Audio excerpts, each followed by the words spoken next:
Kamarbandha karate guild নামেৰে আমি 2020 চনৰ ছেপ্টেম্বৰ মাহত আমি এইটো ক্লাব গঠন কৰিছিলোঁ। তাৰ পৰা আমি ধাৰাবাহিকভাৱে আমি অনুষ্ঠানটো চলাই আছোঁ। তাৰ মাজতে আমাৰ বিভিন্ন খেলত প্ৰতিযোগিতা কৰিছে। বিশেষকৈ আমাৰ অসম ৰাজ্যিকো খেলিছে, বিভিন্ন ধৰণৰ দেওহাঁহ খেলিছে আৰু ধাৰাবাহিকভাৱে আমি যিমান খেল হয় আমাৰ ধাৰাবাহিকভাৱে প্ৰতিযোগিতাত যোগদান কৰি গৈছে। বিশেষকৈ এতিয়া আমাৰ এই যোৱা 15 আৰু 16 মে'ত হৈ যোৱা গুৱাহাটীৰ সৰ্বভাৰতীয় যি 24 সংখ্যক ৱৰ্ল্ড ট্ৰেডিশ্যনেল শ্বটোকান কেৰাটেত আমাৰ কমাৰবন্ধা ক্লাবৰ পৰা অসমৰ হৈ 5জন খেলুৱৈ প্ৰতিনিধিত্ব কৰিছিলে। তাৰে 5জনেই মেডেল পাবলৈ সক্ষম হৈছে।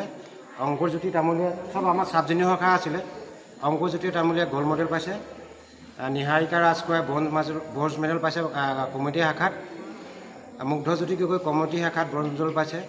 অন্তৰা প্ৰিয়া শইকীয়া কমিটি শাখাত ব্ৰঞ্জ মেডেল পাইছে আৰু গৌৰৱ শইকীয়া কমিটি শাখাত ব্ৰঞ্জ মেডেল পাবলৈ সক্ষম হৈছে। টোটেল ষ্টুডেণ্ট কিমান আছে স্কুলখনত? আমাৰ স্কুলখনত টোটেল আমাৰ 80ৰ ওপৰত আছে বৰ্তমান। নামটো কি স্কুলখন? আমাৰ স্কুলখনৰ নাম হৈছে Kamarbandha karate guild. Kamarbandha karate guild, হয়। কমাৰবন্ধা কেৰাটী গিল্ড কেতিয়াৰ পৰা লৈছিলে প্ৰশিক্ষণ? আমি 2026 আমি এনে মেডেল পোৱা সক্ষম হ'লোঁ। আমি 2019 পৰা আমি প্ৰেক্টিছ কৰি আহিছোঁ। কোনে কোনে পাইছিলে নামকেইটা?